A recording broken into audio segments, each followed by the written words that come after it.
الحمد للہ رب العالمین والصلاة والسلام علی سید الانبیاء والمرسلین اما بعد۔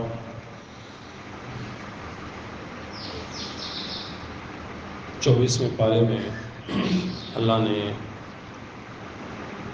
مشرکین مکہ کو اس بات کی طرف متوجہ کیا ہے کہ تم جو اللہ اور رسول پر جھوٹ مانتے ہو اور اللہ کی توحید کو خالص نہیں رہنے دیتے، اپنی بتوں اور مورتیوں کو پوجتے ہو، تو تمہیں اس چیز کو ذہن میں رکھنا چاہیے کہ تم اللہ کے سوا جن کو بھی پکارتے ہو وہ سوائے تمہاری ذہنی باتوں کے، تمہاری سوچ اور تصور کے، اس کے علاوہ وہ کچھ بھی نہیں۔ ان کے مقابلے میں تم اللہ رسول کو جھٹلا رہے ہو تو یہ تمہاری بہت بڑی بدبختی ہے۔ اللہ فرماتے ہیں فَمَنْ أَظْلَمُ مِمَّنْ كَذَبَ عَلَى اللَّهِ وَكَذَّبَ بِالصِّدْقِ إِذْ جَاءَهُ، کہ اس شخص سے بڑھ کر ظالم کون ہو سکتا ہے جو اللہ پر جھوٹ باندھتا ہے اور سچ کو جھٹلاتا ہے جبکہ سچ ان کے پاس آ چکا ہے پیغمبر کی شکل میں، قرآن کی شکل میں۔ تو کیا ان کو جہنم کے اندر پھر ٹھکانا ہی ان کو چاہیے؟ ظاہر ہے اگر وہ نہیں مان رہے۔ اور پھر اللہ رب العزت نے اس بات کی طرف بڑا خوبصورت اشارہ فرمایا ہے کہ الیس اللہ بکاف عبدہ، تم اللہ کو چھوڑ کے جو ادھر ادھر دیکھتے ہو، اور مجھے یہ تو بتاؤ الیس اللہ بکاف عبدہ، کیا اللہ اپنے بندے کو کافی نہیں ہے؟ اور یارو تم چھوٹی چھوٹی چیزوں کو پکارتے ہو، پتھروں کی بنی ہوئی مورتیاں ہیں یا قبروں میں لوگ پہنچے ہوئے ہیں، ان کو اگر تم پکارتے ہو، اپنا الہ مانتے ہو، اپنا رب مانتے ہو، اپنا خدا بنائے پڑے ہو، تو الیس اللہ بکاف عبدہ، جس رب نے اس کائنات کو بنایا ہے، جو رب پوری کائنات کے ایک ایک شخص کو اس کی مرضی کے مطابق، اس کی تمنا خواہش کے مطابق، اس کی اپنی جو بھی اس کی ڈیمانڈ ہو اللہ تعالیٰ پوری کر دے، تمام دنیا کے تمام انسانوں کی ہر خواہش کو پوری کر دے، تو نبی علیہ السلام نے فرمایا کہ اللہ کے خزانوں میں اتنی سی بھی کمی نہیں ہوتی جو کہ سوئی کو پانی میں ڈبوئیں تو اس کے ساتھ جو قطرے کا کوئی 20واں حصہ جو پانی کا ہوتا ہے، اللہ کے خزانے میں بس اتنی کمی ہوتی ہے، یعنی نہ ہونے کے برابر۔ تو اللہ فرماتے ہیں الیس اللہ بکاف عبدہ، حیرت ہے تم پر کہ تمہیں اس بات کا پتہ ہی نہیں ہے کہ اللہ تعالیٰ اپنے بندے کو کافی نہیں ہے۔ جو بھی تم مانگو، جو بھی تم ہدایت مانگو، دنیا کی نعمتیں مانگو، آخرت مانگو، جو بھی تم مانگو گے تو اللہ تعالیٰ تمہارے سارے معاملات کو سننے والا ہے، پورا کرنے والا ہے۔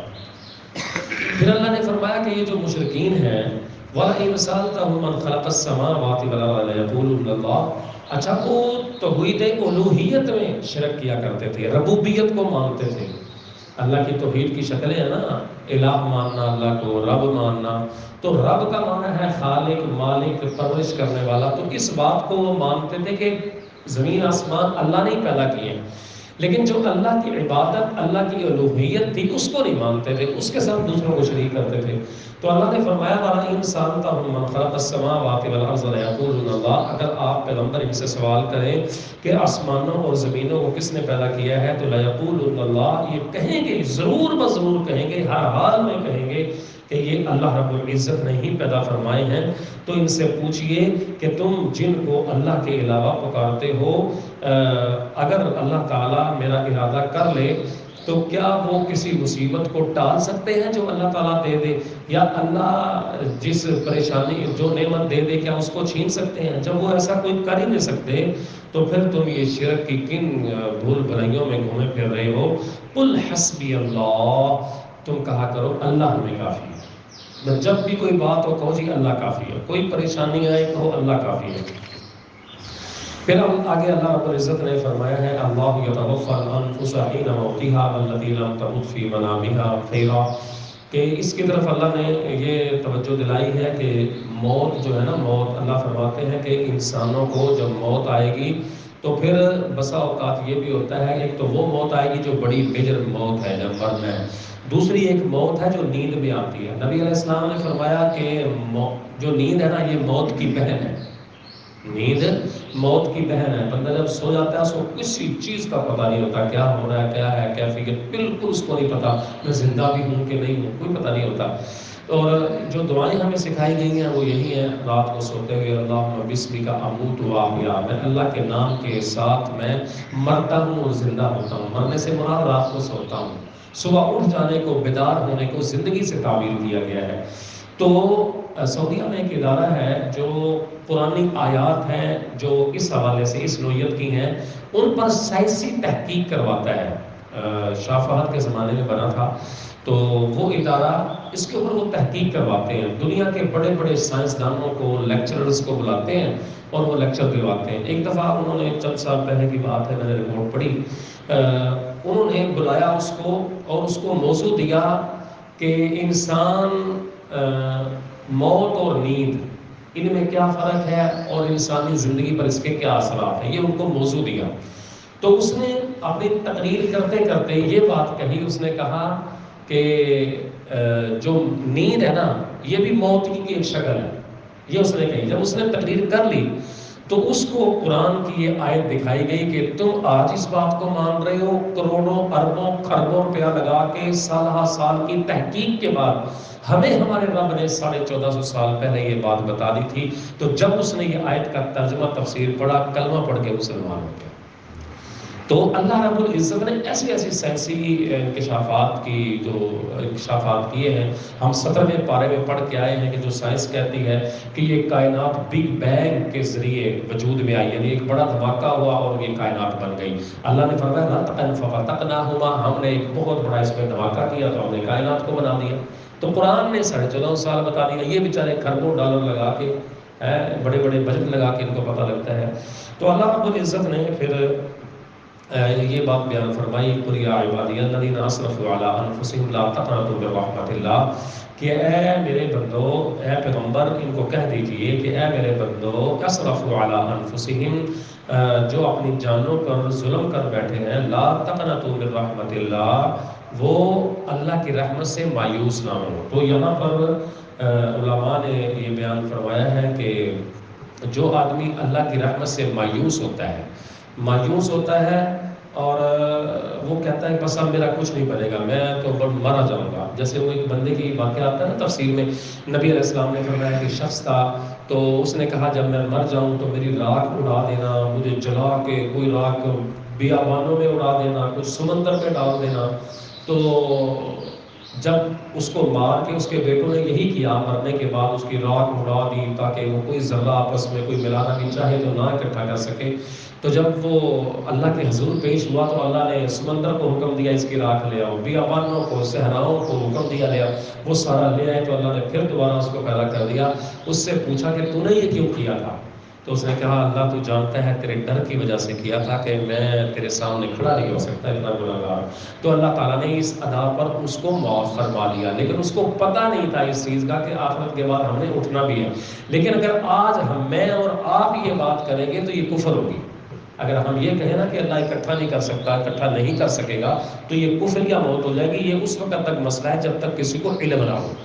تو اللہ نے فرمایا کہ جو کوئی بندہ کوئی بھی اپنے پر ظلم کر بیٹھتا ہے، شرک، گناہ، صحابہ کرام نے کہا یا رسول اللہ صلی اللہ علیہ وسلم، ہم زندگی میں پوری زندگی بچیوں کو زندہ دفن کرتے آئے ہیں، پوری زندگی کوئی رات کوئی دن کا لمحہ ایسا نہیں جب ہم شراب نہیں پیتے تھے، کوئی رات ایسے نہیں ہوتی تھی جب ہم بدکاری نہیں کرتے تھے. تو اللہ یا رسول اللہ ہم نے تو بڑے گناہ کیے ہیں. تو یہ اسلام ہم نے قبول کر لیا ہے، تو گارنٹی دیں آپ اس چیز کی کہ ہم یہ اسلام قبول کرنا ہمارے گناہوں کو معاف فرما دے گا. تو اس پر یہ آیت اتری کہ گناہ بندے سے جتنے بھی ہو جائیں تو ان کو اللہ کی رحمت سے مایوس نہیں ہونا چاہیے. اللہ نے ہمیں حوصلہ دینے کے لیے یہ بات بھی اپنے پاس لکھ رکھی ہے کہ میری جو رحمت ہے میرے غصے پر حاوی ہے، میرے غصے سے میری رحمت بڑی ہے. ٹھیک ہے جی.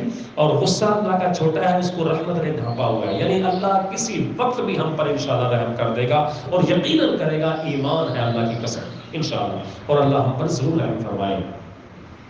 تو اللہ نے فرمایا ان اللہ یغفر الذنوب جميعا، اللہ تمام گناہوں کو معاف کرنے والے ہیں، وہی اس کام کی اہلیت بھی رکھتے ہیں. پھر اللہ رب العزت نے، چونکہ یہ مکی آیت ہے اور لوگ شرک کیا کرتے تھے، اسی پس منظر میں اللہ نے فرمایا کہ اے نبی وَلَقَدْ أُوحِيَ إِلَيْكَ وَإِلَى الَّذِينَ مِن قَبْلِكَ لَئِنْ أَشْرَكْتَ لَيَحْبَطَنَّ عَمَلُكَ وَلَتَكُونَنَّ مِنَ الْخَاسِرِينَ کہ آپ کی طرف وحی کی جاتی ہے جیسے آپ سے پہلے انبیاء کی طرف کی جاتی تھی. لَئِنْ أَشْرَكْتَ لَيَحْبَطَنَّ اگر پیغمبر یہ لوگ شرک کر رہے ہیں 360 بتوں کی پوجا کر رہے ہیں اگر یہ شرک کر رہے ہیں تو ان کی بچت نہیں ہے. اگر آپ پیغمبر محمد رسول اللہ صلی اللہ علیہ وسلم لئن اشرکت آپ نے شرک کیا اگر غلطی ہو گیا آگے پیغمبر خطا نہیں کر سکتا پیغمبر سے غلطی نہیں ہوتی معصوم عن الخطا ہوتا ہے. اہل سنت کا اس چیز پر اجماع ہے اہل سنت کا کہ نبی سے کبھی غلطی نہیں ہوتی اللہ تعالیٰ کو بچا لیتا ہے. لیکن اللہ نے مجھے اور آپ کو سمجھانے کے لیے یہ بات بیان فرمائی کہ اے نبی شرک ایسی قبیح ایسی بری ایسی گندی غلیظ چیز ہے کہ اگر آپ سے بھی سرزد ہو جائے لَيَحْبَطَنَّ عَمَلُكَ آپ کے بھی ہم تمام عمل ضائع کر دیں گے وَلَتَكُونَنَّ مِنَ الْخَاسِرِينَ اور آپ خسارہ پانے والوں میں سے ہو جائیں گے. پھر اللہ رب العزت نے فرمایا کہ تم اللہ کے سوا ایرو غیرو نتھو خیروں کو تم کو جب پکارتے ہو پوجتے ہو اور تمہیں اللہ کی قدر ہی معلوم نہیں ہے. وَمَا قَدَرُ اللَّهَ حَقَّ قَدْرِهِ انہوں نے اللہ کے قدر کیوں نہیں کی اللہ کی قدر کا حق ادا کیوں نہیں کیا. اللہ تو وہ ہے کہ وَالْأَرْضُ جَمِيعًا قَبْضَتُهُ يَوْمَ الْقَبْضَتُهُ يَوْمَ الْقِيَامَةِ اللہ قیامت کے دن اپنے ایک ہاتھ میں والسماوات مطویات بیمینہ آسمان و زمینوں کو ایک ہاتھ میں لپیٹ لینا. 7 آسمان 7 زمینیں اتنی بڑی کائنات کو اللہ تعالیٰ اپنے داہنے ہاتھ میں ان کو لپیٹ لے گا پکڑ لے گا. وہ اللہ جو پوری کائنات کو اپنے ہاتھ میں لے لے گا تو وہ اللہ اس چیز سے بہت پاکیزہ ہے بہت بلند اور پاک ہے جو لوگ یہ شرک کا کام کرتے ہیں. پھر اللہ رب العزت نے جہنمیوں اور جنتیوں کی صحابہ کرام کو حوصلہ دینے کے لیے اور کفار کو ذلیل و رسوا کرنے کے لیے یہ بات بیان فرمائی کہ قیامت کا دن جب آئے گا جس کو تم جھٹلا رہے ہو اس دن لوگوں کو جہنم کے آگے پیش کیا جائے گا حتیٰ کہ جب اس کے پاس آئیں گے تو جہنم کے دروازے کھولے جائیں گے. اس کا نگہبان اس کا نگران ان کو کہے گا الم یاتکم رسل منکم جہنمیوں کو کہے گا تو جہنمی داخل ہونے کے لیے آئیں گے گیٹ سے ان کو مین جو چوکیدار ہوگا وہ کہے گا الم یاتکم رسل منکم کیا تمہارے پاس کوئی رسول نہیں آئے تھے کیا تمہیں پتہ نہیں ہے کہ رسولوں نے کیا پیغام دیا تم پر اللہ کی آیتیں نہیں پڑھتے تھے تم کو آج کے دن سے اس موقع سے ڈرایا انہوں نے نہیں تھا. کہیں گے قالوا بلا کہیں گے آئے تو تھے لیکن ہم نے مانا نہیں ہے. پھر آگے فرمایا قیل ادخلوا ابواب جہنم کہا جائے گا ان کو جہنم کے دروازوں میں داخل کر دو اس میں ہمیشہ ہمیشہ کے لیے رہیں. اللہ ہمیں اس جہنم سے محفوظ فرمائے. پھر فرمایا کہ جو جنتی ہیں وہ جنتی بھی آئیں گے سارے کے سارے غول اکٹھے ہوں گے جنت کے دروازے پر آئیں گے. جنت کا داروغہ ہوگا وہ چوکیدار ہوگا وہ کہے گا فرشتے ہوں گے حتیٰ اذا جاؤہا جب وہ آئیں گے وفتحت ابوابہا جنت کے دروازے کھول دیے جائیں گے. وقال لهم خزنتہا ان کا نگران ان کو کہے گا داروغہ سلام علیکم اور تم پر سلامتی. اللہ یہ الفاظ ہمیں عطا فرما دینا قیامت کے دن. اللہ ہمیں بھی اس قابل ہم گناہگاروں کو کر دینا. سلام علیکم طبتم فادخلوها خالدین خوش خوش اس جنت میں داخل ہو جاؤ ہمیشہ ہمیشہ کے لیے رہنے کے لیے تمہیں کبھی کوئی یہاں سے نہیں نکالے گا. اور وہ لوگ کہیں گے جنتی کہیں گے اللہ کا شکر ہے کہ اس نے ہم سے جنت دینے کا جو وعدہ دنیا میں ہمیں کیا تھا اپنے نبی کی زبانی قرآن کے الفاظ میں آج اس نے وہ وعدہ سچ کر دکھایا. جنت کے لالچ میں ہم عبادتیں کر کے آئے روزے رکھ کے آئے اللہ کی راہ میں صدقہ خیرات زکوٰۃ ادا کر کے آئے حقوق فرائض ادا کرتے رہے حلال حرام کی تمیز رکھتے رہے. وَأَوْرَثَنَا الْأَرْضَ اللہ نے دنیا میں بھی ہمیں عزت دی تھی اللہ نے آج جنتوں کا بھی مالک بنا دیا. آگے پھر سورہ المومن ہے اس میں ایک ایسے مومن کا تذکرہ ہے. یہاں پر اللہ تعالیٰ فرماتے ہیں کہ اس کائنات میں جتنی بھی چیزیں ہیں وہ ساری کی ساری اللہ کی عبادت کرتے ہیں تسبیحات بیان کرتے ہیں اور جو اللہ کے فرشتے اٹھائے ہوئے ہیں اللہ کے عرش کو ومن حولہ یسبحون بحمد ربہم وہ یعنی فرشتے بھی میرے اور آپ کے لیے دعائیں کرتے ہیں. یارو ہم کتنے خوش نصیب ہیں واللہ. اور فرشتوں کی دعائیں اللہ رد نہیں کیا کرتا. اللہ قرآن کی بھی جو ہم جھگڑا کرے گا ہمارے بارے میں اللہ ہمیں وہ بندہ بنا دے جو جن کے بارے میں قرآن جھگڑا کرے گا. اللہ ہمیں وہ انسان بھی بنا دے جس کے بارے میں روزہ اللہ سے جھگڑا کرے گا کہ اس نے روزہ رکھا اللہ اس کو جنت میں داخل کر دے. ایسے فرشتے اللہ کے عرش کے آس پاس طواف کر رہے ہیں اور وہ کیا کر رہے ہیں؟ اللہ کی حمدیں بیان کر رہے ہیں. وَيُؤْمِنُونَ بِهِ وَيَسْتَغْفِرُونَ لِلَّذِينَ آمَنُوا، اور وہ فرشتے دعا کر رہے ہیں کہ اللہ اس زمین پر جو ایمان لائے ہیں اللہ ان کو بخش دے، اللہ ان کے اوپر راضی ہو جائے، ان کے اوپر رحمت فرما دے. تو اس طریقے سے وہ دعائیں کرتے ہیں. انشاءاللہ وہ ہمارے لیے بھی کرتے ہیں اور ہمارے لیے ہر لمحہ یہ بات کرتے ہیں. تو انشاءاللہ ان کی بھی دعائیں اللہ ہمارے حق میں ضرور قبول فرمائے گا. اس مومن کا تذکرہ ہے جس کے نام پر یہ صورت ہے. جب فرعونیوں نے دیکھا کہ حضرت موسیٰ علیہ السلام ان کو اب ہم نے چھوڑنا نہیں ہے، ان کو ہم نے سزا دینی ہے، تو ان کو جب پتہ لگا کہ ان کو قتل کر دیا جانا ہے، تو ان میں سے ایک آدمی تھا آل فرعون کی بادشاہت میں، اس کا کوئی وزیر مشیر یا کوئی بڑا آدمی تھا، تو اس نے بھی ایمان لے آیا تھا، لیکن اس نے یکتم ایمانہ، اپنا ایمان چھپایا ہوا تھا. تو اس نے جب یہ باتیں کی، انہوں نے فیصلہ کر لیا اوپر کی مجلس میں کہ اس بندے کو ختم کر دیا جائے.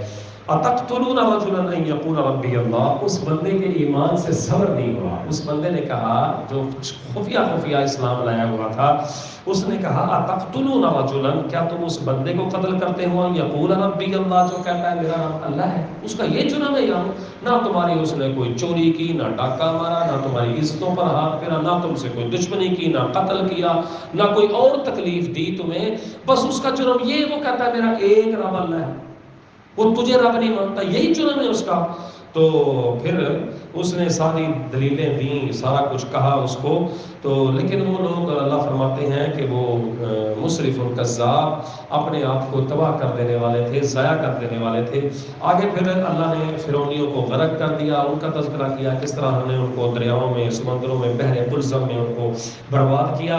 تو اب ان کو صبح شام عذاب دیا جاتا ہے. یہ جو منکرین حدیث ہے نا، چونکہ حدیثوں کو تو مانتے ہی نہیں ہے وہ، تو وہ کہتے ہیں ہمیں قرآن کو ہی مانتے ہیں بس، حالانکہ وہ قرآن کو بھی نہیں مانتے. قرآن میں کیا ہے؟ اطیعوا اللہ واطیعوا الرسول، اللہ کی اطاعت کرو اور رسول کی اطاعت کرو. اگر وہ قرآن کو مانتے ہیں تو ان کو کیسے پتا چلے گا کہ رسول نے نماز کیسے پڑھی ہے، ہاتھ کہاں پر باندھے ہیں، وضو کیسے کیا ہے؟ جب وہ باتیں حدیثوں سے ہی ملیں گی نا، تو وہ اس کا بھی انکار ہی کرتے ہیں اصل میں. لیکن وہ ان کی زبان پہ خوشنما بات بڑی ہے. اور آج کل جدید جو فتنے ہیں، بہت زیادہ بڑا فتنوں کا دور ہے. یہ جاوید احمد غامدی بدبخت ٹی وی پہ، سوشل میڈیا پہ بیٹھ کے حدیث کے خلاف، حدیث کی خفت اتنی کرتا ہے کہ جو اس کے لیکچر سنتے ہیں ان کے دل سے عزت نکل جاتی ہے، حدیث کی اہمیت نکل جاتی ہے. وہ کہتے ہیں جی ایک ہی ماخذ ہے قرآن، بس قرآن کو مانو. اور بھائی قرآن کو مانو گے، اللہ تو کہتا ہے کہ میرے نبی کو بھی ماننا ہے. تو نبی کو اس وقت ہم جان سکتے ہیں، مان سکتے ہیں جب ہمارے سامنے صحیح حدیث ہوگی. تو حدیث نہیں ہوگی تو کیسے پتہ چلے گا نبی علیہ السلام نے حج کیسے کیا ہے، نبی علیہ السلام نے شادیاں کیسے کی ہیں، بیاہ کیسے کیے ہیں، کس چیز کے لیے کیا حکم نازل کیا ہے. تو وہ اس چیز کا بھی انکار کرتے ہیں. کہتے ہیں جو حدیثوں میں آیا ہے نا کہ عذاب جہنم ہوگا، قبر کا عذاب نہیں ہوگا، قبر کا عذاب نہیں ہوگا، تو قبر کے عذاب کے منکر ہیں. یہ آیت اس بات کی دلیل ہے. اللہ فرماتے ہیں کہ فرعونیوں کو جو ہم نے غرق کیا ہوا ہے، النار یعرضون علیہا غدوا وعشیا، وہ صبح شام آگ پر پیش کیے جاتے ہیں. تو اب وہ ان کا کون سا زمانہ ہے؟ ان کا ایک اکیلا فرعون ہی ہے نا جس کی ممی مصر کے عجائب خانے میں پڑی ہے، باقی جو اس کا لشکر ہوا تھا وہ تو اپنی قبروں میں پہنچ گیا نا. اب اچھا ایک اور بات یاد رکھیں، قبر ضروری نہیں ہے کہ آپ کو قبر ملے. اگر آپ پانی میں ڈوب جائیں، مچھلی آپ کا گوشت کھا جائے تو آپ کی وہی قبر ہے، ٹھیک ہے.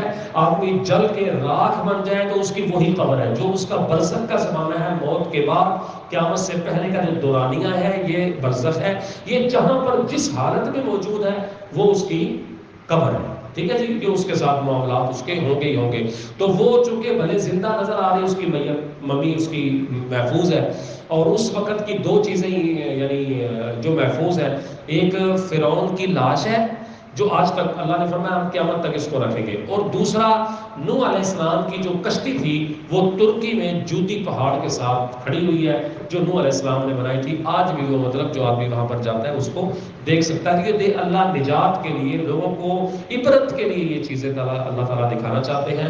تو یہ آیت اس بات کی دلیل ہے کہ وَيَوْمَ تَقُومُ السَّاعَةُ، فرعونیوں کو ان کی قبروں میں، ان کی جگہوں پر عذاب ہو رہا ہے، اور یہ قیامت تک ہوتا رہے گا. اور پھر قیامت کے بعد کیا ہوگا؟ ادخلوا آل فرعون اشد العذاب، قبر کے عذاب سے کہیں زیادہ سخت اشد العذاب وہ ان کو عذاب دیا جائے گا. تو معلوم ہوا کہ قبر کا عذاب چھوٹا ہے اور آخرت کا عذاب بڑا ہے، اللہ تعالیٰ ہمیں انہیں دونوں عذابوں سے محفوظ فرمائے۔ آگے سورہ سجدہ ہے۔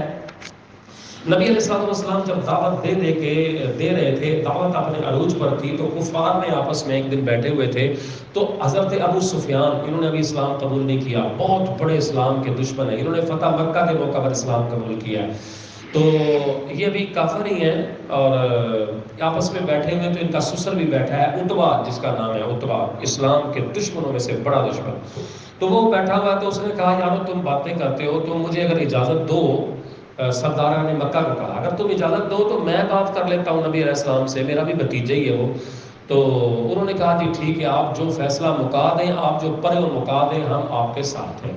تو وہ اٹھا اور آ کر نبی علیہ السلام کی خدمت میں حاضر ہوا اور کہا اے بھتیجے، جب کہ تم نے یہ دعوت دی ہے تو باپ کو بیٹے سے لڑوا دیا ہے، بیٹے کو ماں سے لڑوا دیا ہے، سارے الگ الگ ہو گئے ہیں، مکہ کی بستی میں بڑا آپس میں اتفاق تھا، تم نے دو ٹوٹے ٹوٹے کر دیے، یہ کیا تم نے کیا ہے؟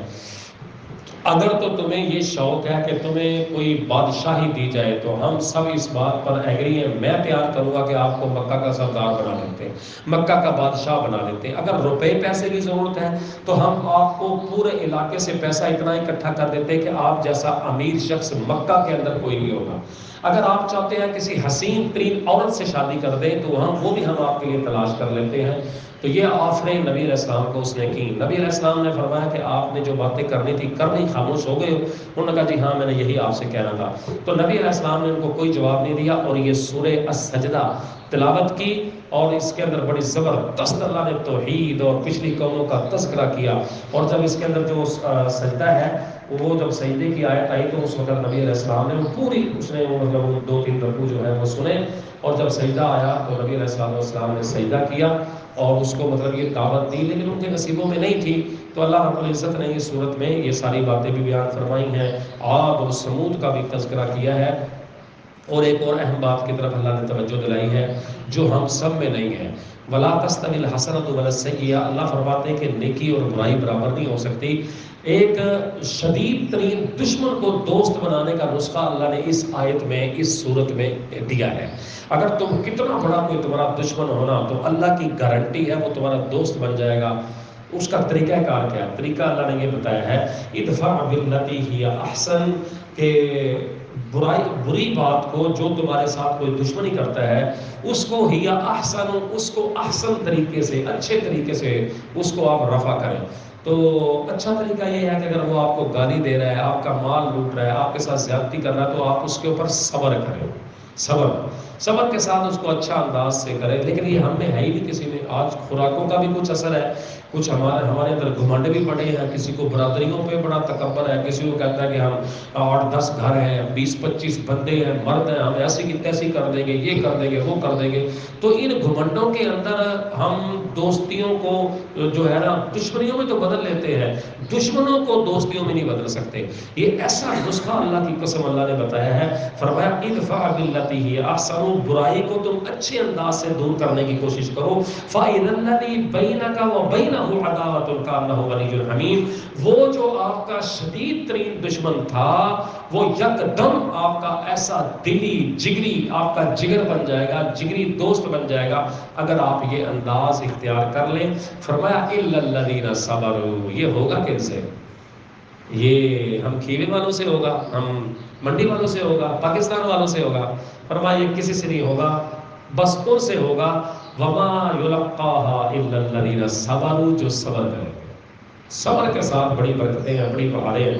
وَمَا يُلَقَّاهَا إِلَّا ذُو حَظٍّ عَظِيمٍ، اور یہ بہت ہی بڑا چیز ہے، بہت بڑا حصہ ہے اللہ کی رحمت کا، جو اللہ کسی کو صبر دے دیتا ہے۔ تو صبر انبیاء کو ملتے ہیں، ہمیں تو اس کا تھوڑا سا ٹکڑا ملتا ہے، اس میں سے بھی ہم بے صبرے ہوتے ہیں۔ اللہ سے دعا ہے کہ اللہ ہمیں آج کی اس مجلس کی یہ باتیں کی ہوئی قبول فرمائے، اور اللہ اس آیت کی برکت سے ہم سب کو صبر کی دولت سے بالا مال فرمائے۔ وما علینا۔